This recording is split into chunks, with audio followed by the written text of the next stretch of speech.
शांति। जो जितना अपने को सर्व प्राप्तियों में संपन्न अनुभव करेंगे वह सदा संतुष्ट है। अगर जरा सी भी कमी महसूस हुई तो असंतुष्टता आएगी। संकल्प की सिद्धि तो फिर भी हो ही रही है ना। थोड़ी मेहनत तो जरूर करनी पड़ती है, क्योंकि अपना राज्य तो नहीं है ना। फिर भी जितने औरों के आगे प्रॉब्लम आते हैं उतना यहाँ नहीं। यहाँ प्रॉब्लम तो खेल हो गई, क्योंकि जहाँ हिम्मत है वहाँ सहयोग प्राप्त हो ही जाता है। इसलिए अपने मन में कोई हलचल नहीं होनी चाहिए। मन सदैव हल्का रहने से सर्व के पास भी आपके लिए हल्कापन रहेगा। थोड़ा बहुत हिसाब किताब तो होता ही है, लेकिन उसको ऐसे ही पार करो जैसे कोई बड़ी बात नहीं है। छोटी बात को बड़ा नहीं करो। छोटा या बड़ा करना ये अपनी बुद्धी के ऊपर है। तर बाबा म्हणता है की आता अनुभव करा की सर्व प्राप्तीनी संपन्न मी आता झालेलो आहे। बाबा मिल गया, सब कुछ मिल गया। ज्याची आशा होती, ज्याला प्राप्त करायचं होतं तो प्राप्त झालेला आहे, त्याचं सगळं माझं झालेलं आहे। तर बाबा म्हणताय की या एका कारणामुळे फक्त तुम्ही संतुष्ट राहू शकता। बाकी दोन गोष्टी बाबा म्हणताय, एक तर आपलं राज्य नाहीये आणि थोडा हिशोब बाकी आहे। दोन गोष्टीमुळे प्रॉब्लेम येतात समोर, पण आपल्याकडे आपल्यावरती एवढे प्रॉब्लेम नाही जेवढे दुनियावाल्यांकडे। कारण आपल्याकडे प्रॉब्लेम आहे तर प्रॉब्लेमचं सोल्युशन पण बाबांनी आपल्या ज्ञानामधून दिलेलं आहे, आणि त्या प्रॉब्लेमच्या वेळेला शक्ती कशी घ्यायची हे पण बाबांनी आपल्याला शिकवलेलं आहे। म्हणून दोन्ही कारण आहेत म्हणून येणार आहे प्रॉब्लेम, येणार आहे। तसं दुनियावाल्यांच्या हिशोबाने प्रॉब्लेम की राज्य आपलं नाही आहे, सतयुग नाही चालू आहे, कलियुग आहे। इथं रावणाचं राज्य सुरू आहे, विकारांचं राज्य सुरू आहे, आणि म्हणून प्रॉब्लेम येणार आणि आपला हिशोब काही ना काही राहिलेला आहे। तर पण बाबा म्हणतात इथं प्रॉब्लेम तुमच्यासाठी काय झालेला, खेळ। तुम्हाला त्याच्यात जिंकायचं आहे बस। और दूसरी बात बाबा कह रहे हैं, अपने मन में कोई भी हलचल नहीं होनी चाहिए। अभी हम हिम्मत रखते हैं, हिम्मत के कारण हमको सहयोग मिल जाता है, ब्राह्मण परिवार का भी सहयोग मिल जाता है, बाबा का भी सहयोग मिल जाता है, और ज्ञान तो है ही हमारे साथ में। तो हिम्मत रखेंगे तो सहयोग मिल जाता है। मग बाबा म्हणताय आता हलचल मध्ये नका येऊ, तुम्ही फक्त हिम्मत ठेवा, हलचल मध्ये नका येऊ। हलचल मध्ये नाही येणार तर मन सदा हलकं राहील, मन हलकं राहील, आणि मन जेव्हा हलकं राहील तेव्हा बाबा म्हणताय कि दूसरे का भी आपके लिए हलकापन होगा। खूप महत्वाची गोष्ट आहे। तुमचं मन हलकं राहील तर दुसरा पण तुमच्यासाठी हलक्या लाईट स्थितीमध्ये राहील, तुम्हाला सहयोग द्यायला तयार राहील। आपण बघायचंय कोणाकडे एकदम खूप लोड घेऊन गेलो, खूप टेन्शन मध्ये गेलो, जो ज्ञानी आत्मा आहे तो तर आपल्याला लाईट करेल, पण कलियुगातल्या कोणाकडे जर आपण काही असं दुखणं घेऊन गेलो, आपले टेन्शन आपले प्रॉब्लेम घेऊन गेलो, तर त्याच्याकडे गेल्यानंतर तो आपल्याला अजून जड करून टाकेल। तो बाबा म्हणते जितना आप हल्के रहोगे दूसरे के पास भी हल्कापन रहेगा आपके लिए। मतलब आप हल्के, आप खुश है तो वो भी आपसे खुश रहेगा, खुशी देगा आपको। आणि जर तुम्ही दुःख न घेऊन गेले तर ते म्हणतात मला वेळ नाही, मला हे करायचं ते करायचं, ऐसा वैसा वो सब। तो हमें अगर सब, क्योंकि बाहर वालों का भी सहयोग तो लेना पड़ता है कभी कभी, बाबा का सहयोग चाहिए, बुद्धि में सदा बाबा चाहिए, पर फिर भी निमित्त कोई ना कोई बनता आहे. तर म्हणून मग आपल्याला हलकं राहायला पाहिजे, म्हणजे सहयोग सगळ्यांचाच मिळेल. तो अभी बाबा कह रहे हल्के रहो, हिम्मत रखो, फिर प्रॉब्लम को खेल समझो, असंतुष्ट नहीं होना है कभी भी. फिर ये अगर हम करेंगे तो क्या हो जाएगा, उसका रिजल्ट, छोटी बात को हम बड़ा नहीं करेंगे. छोटंसं काही असतं पण त्याला खूप मोठं रूप देऊन टाकतो आपण, चिंता करून करून, भविष्याचं बघून की असं होऊन जाईल, तसं होऊन जाईल, तसं होऊन जाईल, राहतं छोटंसंच. तो बाबा कह रहे हैं अभी आप तो ऐसी आत्माएं हो, ज्ञानी आत्माएं हो, भगवान के बच्चे हो, आप छोटी बात को बड़ा नहीं करो. छोटा या बड़ा करना ये अपनी बुद्धि के ऊपर है. छोटी को बड़ा करना है, बड़ी को छोटा करना है, अपनी बुद्धी के ऊपर है. जशी आपली बुद्धीची कॅपॅसिटी. जर गोष्ट छोटी मोठी असती, समजा एखादी घटना, एखादी परिस्थिती छोटी मोठी असती समजा, तीच ॲक्च्युअलमध्येच, म्हणजे छोटी आहे किंवा मोठी आहे, ॲक्च्युअलमध्ये जर तशी असती तर मग सगळ्यांची प्रतिक्रिया सारखीच राहिली असती, सगळे सारखेच दुःखी झाले असते, सगळ्यांना सारखाच परेशानीचा अनुभव झाला असता. पण आपण बघतो की एकच प्रॉब्लेम, पण त्याच्यामध्ये सगळ्यांच्या, जर 10 जणांच्या प्रतिक्रिया बघितल्या तर 10 जणांच्या प्रतिक्रिया वेगवेगळ्या येतात. कोणी त्याला लाईट घेतं, हलकेपणाने घेतं, तो काही नाही, काही मोठी गोष्ट नाही आहे असं असं तो म्हणतो. कोणी कोणी म्हणतो की अरे बाप, आता काय करायचं.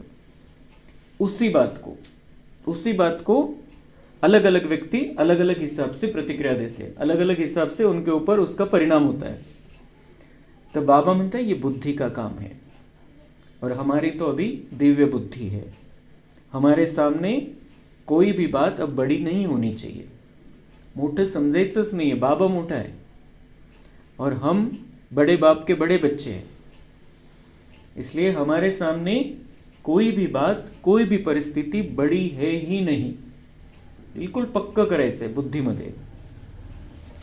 तो फिर बात छोटी हो जाएगी, हम बड़े हो जाएंगे, तो वो बात हमारे ऊपर कंट्रोल नहीं कर पाएगी. बाप दादा को हर्ष है कि हर एक बच्चा इसी विश्व परिवर्तन के कार्य में आधार मूर्त और उद्धार मूर्त है. बाप दादा हर बच्चे को मस्तक मणि, संतुष्ट मणि, हृदय मणि जैसे चमकते हुए स्वरूप में देखकर सदा यही गीत गाते रहते हैं, वाह मेरे बच्चे वाह.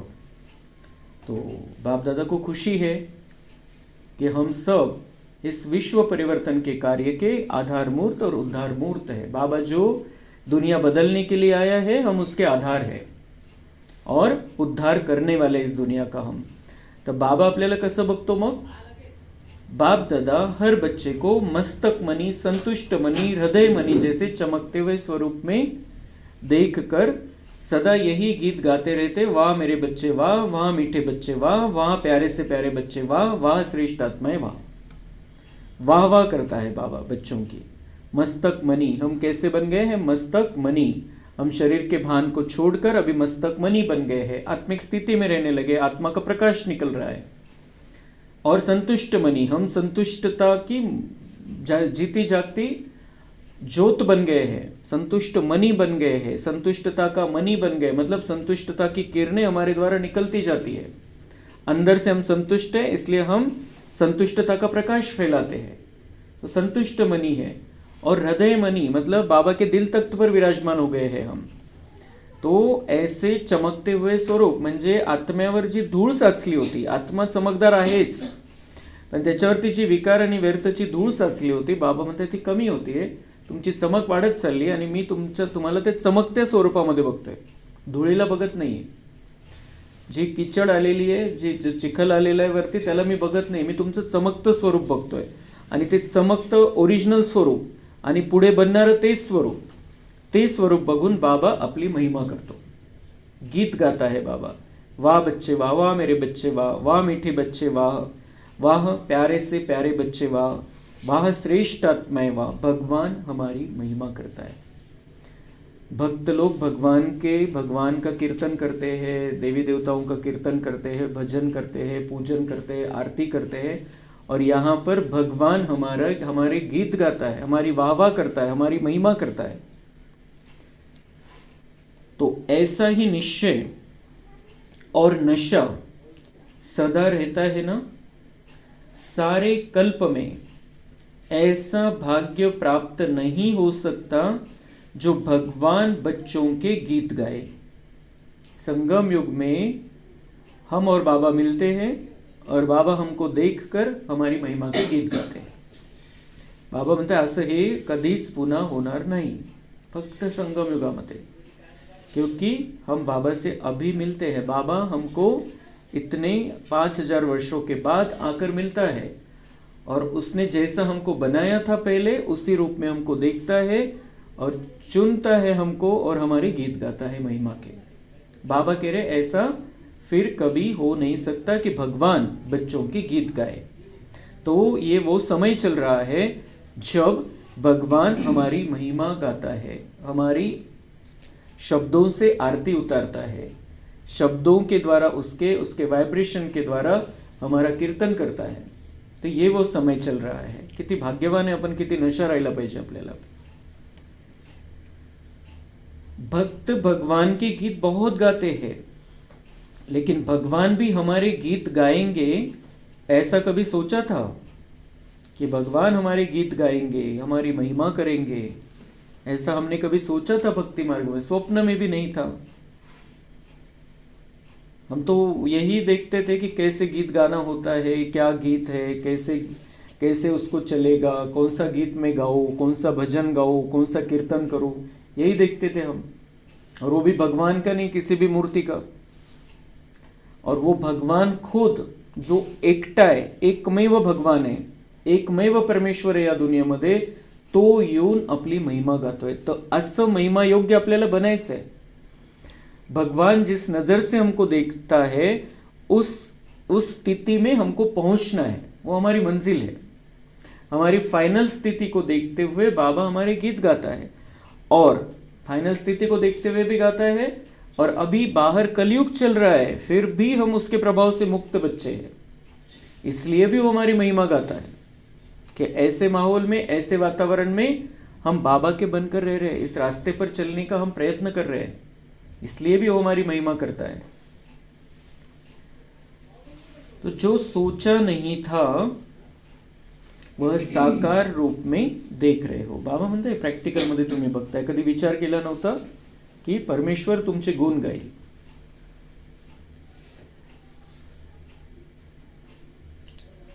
सदा अटल रहना, हिम्मतवान बनकर आगे बढ़ते जाना, वह दिन भी इन आंखों से दिखाई देगा कि विश्व शांति का झंडा विश्व के चारों ओर लहराएगा. बाबा म्हणताय तुम्ही माझे बच्चे, इतके महान श्रेष्ठ बच्चे, आता तुम्ही हिम्मतवान बनून पुढे चला. या रस्त्यावरती माझ्या सोबत राहा. काय होणार आहे? एक दिवस विश्व शांतीचा झेंडा विश्वाच्या सगळ्या कोण्याकोण्यामध्ये याचा फडकणार है. तो लहराएगा ये झंडा, विश्व शांति का झंडा. मतलब सारे विश्व में शांति होने वाली है, और उसमें अगर हम हिम्मत रख के आगे बढ़ेंगे तो हम निमित्त हैं. विश्व को शांत बनाने के हम निमित्त हैं. इसलिए बाबा कह रहे हैं आगे बढ़ते चलो. मग प्रॉब्लेम काय येईल याच्यामध्ये? बाबा म्हणताय दुनिया वाले दिल शिकस्त बनाएंगे, आप मत बनना. दुनिया वाले कहेंगे असं कुठं होत असतं का, असं कुठं सतयुग येईल का, असं इतकं परिवर्तन होऊन जाईल का, 10 वर्षात सतयुग कसं काय येईल, 10 वर्षात सगळं कसं काय चेंज होऊन जाईल, कसं होईल हे, सगळे देवी देवता इथं राहतील, स्वर्ग इथं राहणार आहे, हा सगळं नर्क आहे, नर्क सगळं जळून खाक होईल, 10 साल में कैसे होगा ये. बाबा कह रहे ये दुनिया वाले आपको निराशा में घेर लेंगे, लेकिन हम देख रहे, आपल्याला माहिती आहे, आपण प्रॅक्टिकल मध्ये बघतोय की ही पहिली गोष्ट वेगळी होती. बाबांनी हे 1983 मध्ये महावाक्य उच्चारण केलेलं आहे.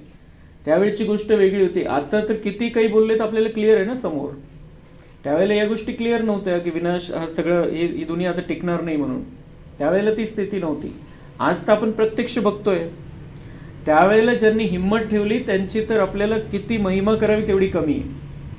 1983 मध्ये बाबांचे हे असले महावाक्य ऐकून ते टिकून राहिले ज्ञानामध्ये. जितकी त्यांची महिमा करू तितकी थोडी आहे. आपण काहीच नाही, आपल्याला समोर दिसतंय सगळं, प्रॅक्टिकलमध्ये दिसतंय. तर आपण इथून निघून जाणं याच्यासारखं मूर्खपणा कोणतंच नाही राहणार. पण आपण इथं टिकून राहतोय तर त्याच्यामध्ये विशेष पण काही नाही आहे. कारण त्यांनी त्यावेळेला परिस्थिती नसताना टिकले, हे कार्य पुढे चालवलेलं आहे. तो यहाँ पर बाबा कह रहे दुनिया वाले दिल शिकस्त बनाएंगे. असं कुठं होत असतं का? असं कुठं चालतं का? असं कसं होईल? असं कसं करता येईल? असं कसं काम विकाराशिवाय राहता येईल? क्रोध तर पाहिजे, लोभ तर पाहिजे, मोह तर राहीलच थोडा. असं कसं होईल? तो बाबा कहते दिल शिकस्त वो बनाएंगे आपको, लेकिन आपका लक्ष्य बहुत ऊंचा है. आप भगवान के बच्चे हो, आपको लक्ष्मी नारायण जैसा बनना है, आपको देवता बनना है, आपको 5000 वर्ष का भाग्य बनाना है. और साथ साथ जब हम इस ज्ञान मार्ग में चलते हैं तो हम टेंशन से मुक्त रहते हैं. जैसे बाबा ने पहले बताया, यहाँ तो प्रॉब्लम खेल हो गई है. तो यहाँ प्रॉब्लम है, उसको निपटते भी आता है हमको जब हम बाबा का हाथ पकड़ कर चलते हैं. तो फायदा से ना, नुकसान तो काहीच नाही आहे. तो बाबा कह रहे दुनिया वाले भले ही दिल शिकस्त बनाए, तुम्हाला निराश करतील, तुम्हाला उमंग उत्साह द्यायचा तर अजून मागे खेचायचा प्रयत्न करतील, लेकिन आप मत बनना. दुनिया वाले दिल शिकस्त बनाएंगे, आप मत बनना. तुम्हें निराश न हो. और अभी तो सवाल ही नहीं है, वो उस समय के वालों के लिए था. अभी तो हम बदल ही नहीं सकते, हमको दिख रहा है सब कुछ. एक बल, एक भरोसा, इसी निश्चय से चलते रहना. एक बाबा पर विश्वास, और उसी से हमको शक्ति मिल रही है, उसी से शक्ति लेनी है. दूसरे कहीं पर भी आप डाइवर्ट नहीं होना है, अपने आप को इधर उधर भटकाना नहीं है. अब ठिकाना मिल गया है. तो एक बल, एक भरोसा, इसी निश्चय से चलते रहना. जिस समय कोई भी परिस्थिति आए तो बाप को साथी बना लेना. आप निश्चय से आगे बढ़ते चलो. बाबा ऑफर दे रहा है, प्रॉब्लम आएगा सामने. दुनिया वालों के सामने प्रॉब्लम आता है, उनके साथ में बाबा नहीं है.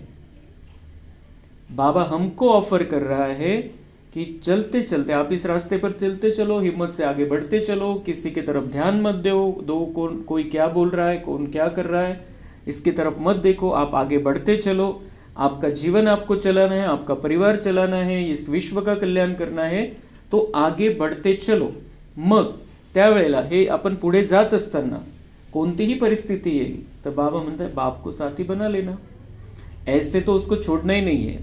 5000 साल के बाद मुट्ठी में आया है, उसको ऐसे तो छोड़ना ही नहीं है. पण त्यावेळेला स्पेशल ज्यावेळेला परिस्थिती आहे त्यावेळेला त्याला आपला साथी बनवून पुढे चालायचं आहे. तो उसका साथ मिलेगा तो हम तो ऐसे ही, हमको तो प्रॉब्लम लगेगा ही नहीं. परिस्थिति से हम बहुत बड़े हो जाएंगे. तो ऐसे तो बाबा को साथी बना लेंगे तो क्या होगा उसका रिजल्ट? तो ऐसे अनुभव करेंगे कि मैं अकेला नहीं हूं, मेरे साथ विशेष शक्ति है. बाबा को साथ रखना मतलब शक्तियों को साथ में रखना. कमजोरी वाटणारच नाही, आपल्याला टेन्शन येणारच नाही, लोड जाणवणारच नाही. ऐसा लगेगा कि मेरे साथ विशेष शक्ति है. स्वप्न पूरा हो जाएगा. जो भी करना है अच्छा, गलत बात में बाबा साथ नहीं देता है, लेकिन जो भी अच्छा करना है बाबा कह रहे स्वप्न पूरा हो जाएगा. जहां बाप है वहां कितने भी चाहे तूफान हो वह तोहफा बन जाएंगे. संकट संधी अनंत असतात. कोणतेही संकट येतं तर त्याच्यामध्ये संधी पण असते एक. तर बाबा म्हणताय कि जहाँ बाप है, बाप साथ में है, तो दुनिया वालों के लिए भी संकट है, कोई प्रॉब्लम है तो उसमें से वो चांस ढूंढते हैं कुछ ना कुछ. यहाँ पे तो भगवान हमारे साथ है. तर कोणतंही वादळ येऊ द्या, कोणतीही परिस्थिती येऊ द्या, कोणताही प्रॉब्लेम येऊ द्या समोर, बाबांची साथ जर आपण घेतली तर ते आपल्याला असं वाटेल की ये तो बख्शिस मिल गई मुझे, क्योंकि मेरी सहन शक्ति बढ़ गई, फिर एक दरवाजा बंद हुआ, दूसरा दरवाजा चालू हो गया, कुछ ना कुछ तो फायदा दिखाई देगा। लेकिन बाबा का दिल से साथ लेना चाहिए, बाबा के साथ हमारा जिगरी प्यार होना चाहिए। फक्त त्या प्रॉब्लेम पुरतं प्रेम नाही पाहिजे, कायमचं प्रेम पाहिजे आणि मग चालू मध्ये बाबांची साथ घ्यायची। ऐसा नहीं कि ऐसे तो हम चल रहे हमारे हिसाब से, लेकिन जब जरूरत पड़ी तब बाबा को बुला लिया, सिर्फ ऐसा नहीं, वो क्योंकि हमारा कनेक्शन ही नहीं जुटेगा, समय पर कनेक्शन ही नहीं जुटता है। म्हणजे तहान लागल्यावर विहीर नाही खोदायला सुरुवात करायची, तहान कधी भागेल मग। तो हमारा कंटिन्यू बाबा के साथ प्यार होना चाहिए, और तो वो अगर हम दिल से बुलाए उसको 1 सेकंड में आ जाता है। प्रॉब्लेमसाठी आणि काहीही स्वार्थासाठी बाबांवर आपल्याला प्रेम नाही करायचं, तेवढ्यापुरतं तेवढं। हमें वो मिला है, हमारा बाप है, हमारा सर्व संबंधी है, तो उसको सदा साथ रखना है। स्पेशल साथची गोष्ट बाबा करतोय की त्यावेळेला मला स्पेशल बोलवून घ्या। दुसऱ्या कोणाला तर आपण बोलवतोच, काही प्रॉब्लेम आला तर बाबा म्हणतात पहिले मला बोलवा। तो निश्चय बुद्धि विजयंती का ये टाइटल याद रखना कि मैं निश्चय बुद्धि विजयी रतन हूं। निश्चय पक्का रहेगा, इसलिए समय पर निश्चय तो नहीं पक्का होता है, हाँ कायमचा निश्चय पाहिजे। तो अगर हम निश्चय बुद्धि रहेंगे, बाबा पर विश्वास पक्का रहेगा, तो विजय हमारी निश्चित है, चाहे कोई भी तूफान आ जाए, कोई भी प्रॉब्लम आ जाए। कभी भी उमंग उत्साह को कम नहीं करना, कभी भी उमंग उत्साह को कम नहीं करना। आपला जोश, आपली आशा, आपला आनंद कधीच कमी नाही झाला पाहिजे। या रस्त्यावरती ह्या आध्यात्मिक मार्ग आपण जो निवडलेला आहे त्याच्यावरती आपल्याला पुढे जायचंय, अतिशय मोठं सुंदर दिव्य असं भाग्य बनवायचंय। तर बाबा म्हणतात तुमचं जोश नाही कमी झाला पाहिजे, जोश कमी झाला तर इथलं जीवन संपलं, वो रास्ता छोड़ देते। बाबा कह रहे जोश नहीं कम होना चाहिए, तो फिर अगर मेरे साथ में रहोगे तो आपको मैं माला माल कर दूंगा। जैसे बाबा ने आज की मुरली में कहा था, हेल्थ, वेल्थ, हैप्पीनेस, सुख, शांति, पवित्रता सब कुछ देने के लिए मैं आ गया हूँ। जिस दिन की तुम राह देख रहे थे उसके लिए मैं आ गया हूँ। तो अभी हमारा जोश कम नहीं होना चाहिए, इस रास्ते पर हमें बहुत उमंग उत्साह से आगे बढ़ते जाना है। मुझे बाप समान सर्व शक्तियाँ, सर्व गुण और सर्व ज्ञान के खजानों से संपन्न होना ही है, ये उमंग रखो। कशाचा उमंग पाहिजे, कशाचा जोश पाहिजे आपल्याला? आता मला बाबांसारखं सर्व शक्ती, सर्व गुण आणि सगळं ज्ञानाच्या खजिन्याने संपन्न बनायचं आहे। जेवढं ज्ञान बाबांकडे तेवढं मला माझ्यामध्ये घ्यायचं आहे। बाबांचं ज्ञान माझं ज्ञान झालं पाहिजे, बाबांमध्ये जी शक्ती ती सगळी माझी झाली पाहिजे। आता मला पण शक्तिशाली बनायचं आहे। बाबामध्ये जे गुण आहे त्या गुणांची आपण लिस्ट नाही काढू शकत, तसे 32 स्पेशल दाखवलेले चित्रामध्ये, पण बाबांच्या गुणांची आपण लिस्ट नहीं काढू शकत। बाबा में जितने गुण हैं उतने गुण मुझे मेरे अंदर लाने, इसका जोश। म्हणजे आपण तसं बनू शकतोय। म्हणजे भक्ती मार्गामध्ये काय विषय होता की बस आपण पापी, नीच, कपटी आहे आणि बस त्याच्या चरणाची धूळ जरी बनलो तर आपण बस आहे। और यहाँ पर बाबा कह रहा है आप उमंग उत्साह रखो, तुम्ही कॉन्फिडन्स लूज नका होऊ देऊ, तुम्ही बिलकुल उमंग उत्साहामध्ये राहा आणि तुम्ही माझ्यासारखे गुणवान, शक्तिशाली आणि ज्ञानी बनू शकता। वो ये चाहता है मेरे बच्चे मेरे जैसे बन जाए, इतनी बड़ी ऑफर है। तो बाबा कह रहे ये उमंग कभी कम नहीं होना चाहिए, क्योंकि कल्प पहले भी मैं श्रेष्ठ आत्मा बना था। आणि अजून एक कारण ही उमंग ठेवण्याच्या मागे बाबा म्हणताय असा निश्चय पक्का ठेवा, स्वतःवरती आत्मविश्वास ठेवा की मी कल्प पहिले असं बनलो होतो। असंच बाबा म्हणत नाहीये, माझ्यामध्ये ती कॅपॅसिटी आहे, माझ्यामध्ये ती क्वालिटी, म्हणून बाबा मला म्हणतोय की तुम्ही हा उमंग ठेवा की मला सर्व शक्ती, सर्व गुणांनी आणि सर्व ज्ञानाच्या खजान्याने संपन्न बनायचंय। का बरं ठेवा विश्वास? कारण तुम्ही बनले होते. बाबांना गॅरंटी आहे, म्हणूनच बाबांनी आपल्याला निवडलेलं आहे. तो हमें भी अपने ऊपर उतना निश्चय रखना चाहिए. एक कल्प की तकदीर नहीं, लेकिन अनेक बार की तकदीर की लकीर भाग्य विधाता द्वारा खींची हुई है. एक बार की तकदीर नहीं, एक कल्प की तकदीर नहीं, अनेक बार की तकदीर की लकीर भाग्य विधाता बाप द्वारा खींची हुई है हमारी. तो इसी उमंग के आधार पर उत्साह स्वतः ही उत्पन्न होता है. उत्साह क्या है? वाह मेरा भाग्य. उमंग क्या है? म्हणजे आपल्याला बनायचं काय त्याची उमंग. आणि उत्साह काय? स्वतःचं ते आनंदी स्थिती, ती ती ती प्रैक्टिकल स्थिति कि वाह मेरा भाग्य, कितना बड़ा भाग्य है मेरा, मेरा इतना ऊंचा भाग्य है जो मैं बाबा जैसा बन सकता हूँ. स्वतःला उत्साहामध्ये ठेवायचं. और ये जो उत्साह है ये हमें रोज आगे बढ़ाएगा. दुनिया वाल्यांना एखादा उत्साह असतो जो रोज पुढे घेऊन जातो. एक उत्साह असतो, त्याची ते 8 दिवस आधी तयारी करतात, तर ते 8 दिवस त्या स्थितीमध्ये राहतात, पुढचे 8 दिवस पण राहत असतील. पर हम जो बाबा के बच्चे हैं, हमारे लिए रोज का उत्साह है. और कौन सा उत्साह है? वाह मेरा भाग्य. ये उत्साह, ये उमंग इतना बड़ा हमारा भाग्य है जो डायरेक्ट भगवान की वाणी हम सुन सकते हैं.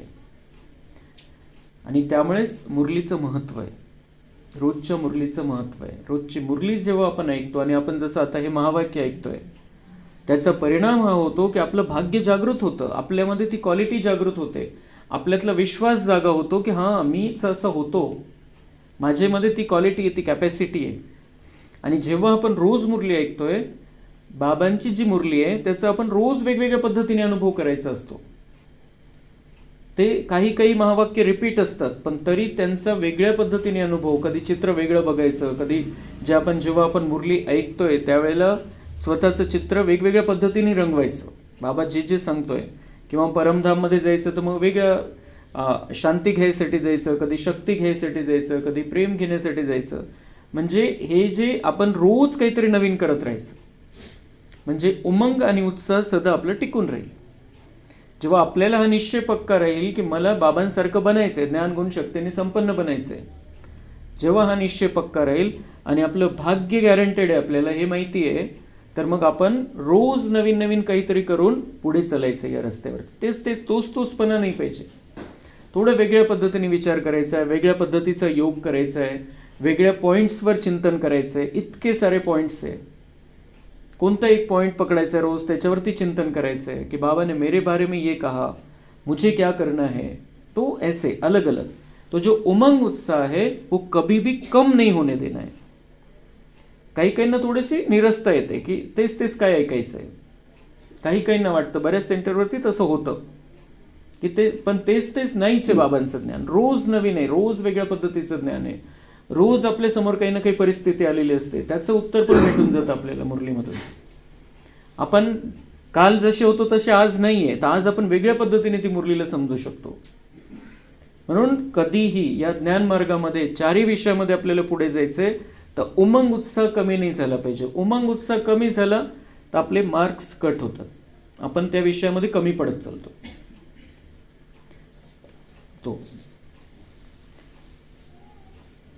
वहाँ मेरा भाग्य, ये निश्चय ही उत्साह है.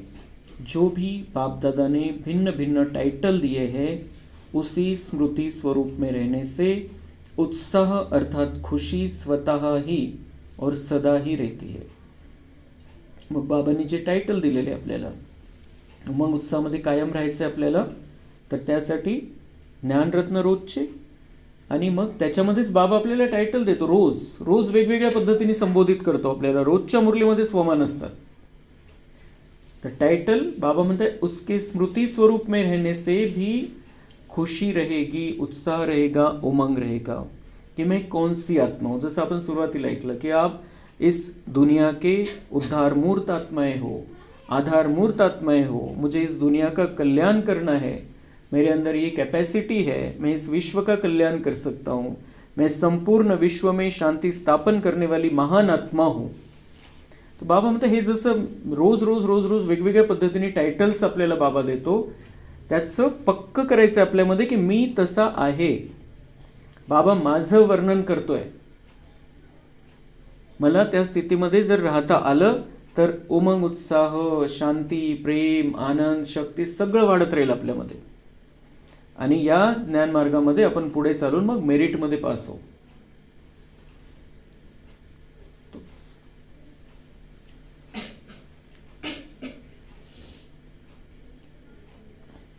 सबसे बड़े से बड़े उत्साह की बात यह है कि अनेक जन्म आपने बाप को ढूंढा, लेकिन इस समय बाप दादा ने आप लोगों को ढूंढा.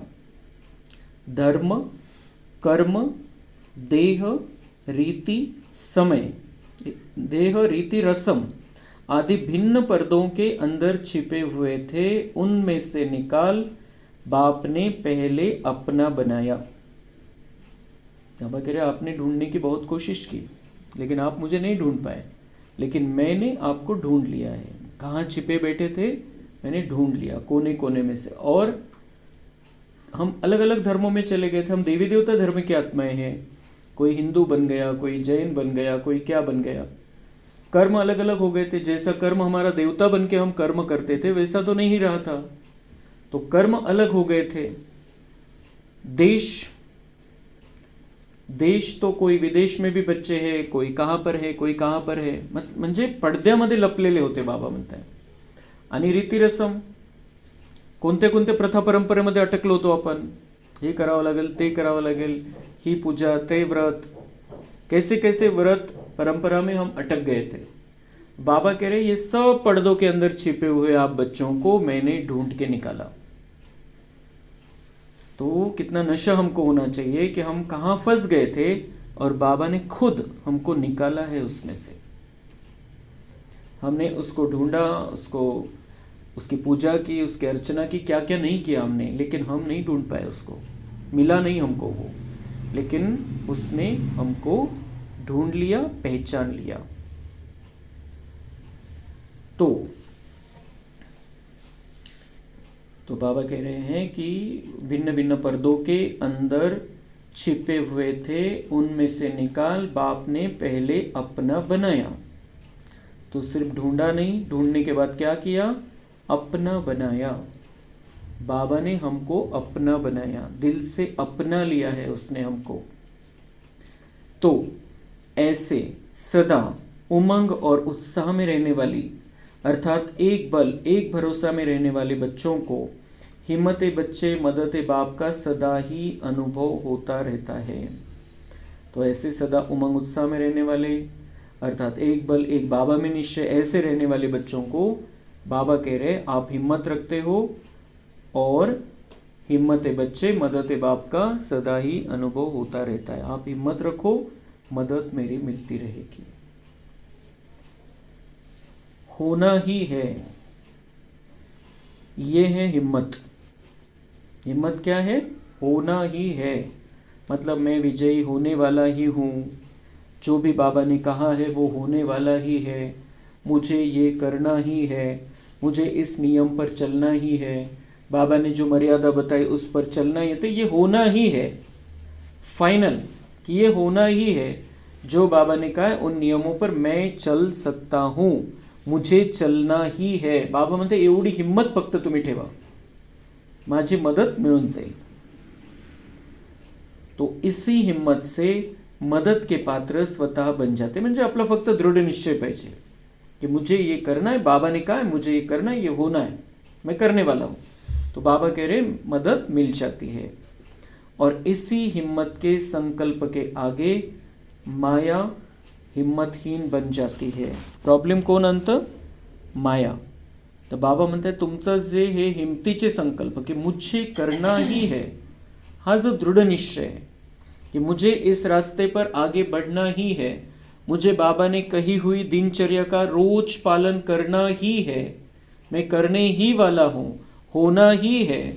तर बाबा म्हणताय की तुम्हाला मदत मिळेल आणि तुमचे जे हे हिमतीचे संकल्प आहे त्याच्या पुढे ही तुमच्यामध्ये जी येणारी कमजोरी आहे, जी काही कमजोरी आहे विकारांची, व्यर्थची, आलस्य, अलबेलेपणची, ती कमजोरीची हिंमत संपून जाईल. तिची हिंमत आहे, त्या कमजोरीची हिंमत आहे म्हणून तुम्ही हरता. बाबा म्हणते तिची हिंमतच हरवून टाकायची तुम्हाला, जे काही कमजोरीचे संकल्प येतात. तो हिम्मत का संकल्प करना है, मुझे करना ही है, होना ही है.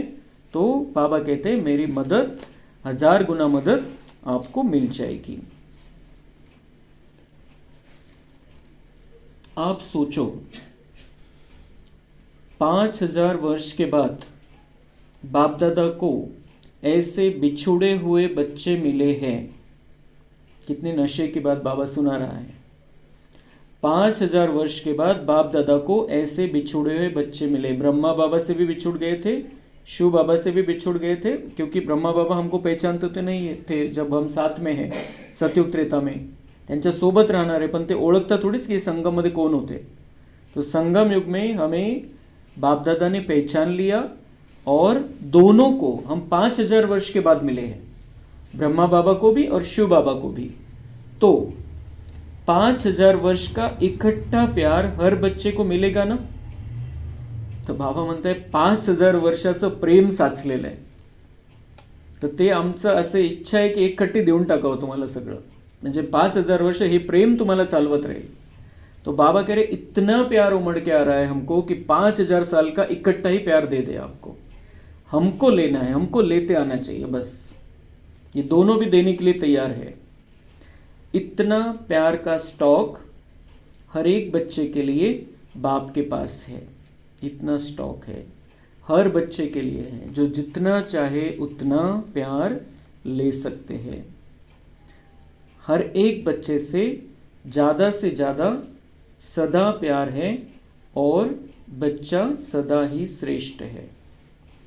बाबा कह रहे हर एक बच्चे से ज़्यादा सदा प्यार है. हर एक बच्चे से ज़्यादा है और सदा प्यार है. बाबा म्हणता है हमारे तरफ से कोई कमी नहीं है प्यार में. हमारा आपसे बहुत प्यार है और सारा प्यार हम आप पर न्योछावर करने के लिए तैयार है. जितना लूटना चाहो, जितना लेना चाहो, हमारा प्यार उतना ले लो. और ये जो प्यार हमको मिलता है, बाबा से जो प्यार मिलता है, उसमें कोई स्वार्थ नहीं है. दुनिया में जो प्यार मिलता है हमको, देहधारियों से जो प्यार मिलता है, जे आपल्या मित्र संबंधी नातेवाईकाकडून जे प्रेम आपल्याला मिळतं, त्याच्यामध्ये स्वार्थ आहे. शरीराचा स्वार्थ है, मनाचा स्वार्थ है, काहीतरी आपल्याला आधार पाहिजे. लेकिन बाबा को हमसे तो कुछ नहीं चाहिए, ब्रह्मा बाबा को भी नहीं चाहिए और शिव बाबा को भी नहीं चाहिए. तो वो जो हमको प्यार देते हैं वो निस्वार्थ प्यार है. और ऐसा प्यार कभी भी हमको नहीं मिलता है. सतयुग, त्रेता, द्वापर, कलयुग, चारों में भी ये चांस नहीं है. अभी बाबा हमसे निस्वार्थ प्यार करता है. तो उस प्यार के काबिल बनकर वो प्यार हमको पाना है, लेना है, उस प्यार में डूबा हुआ रहना है.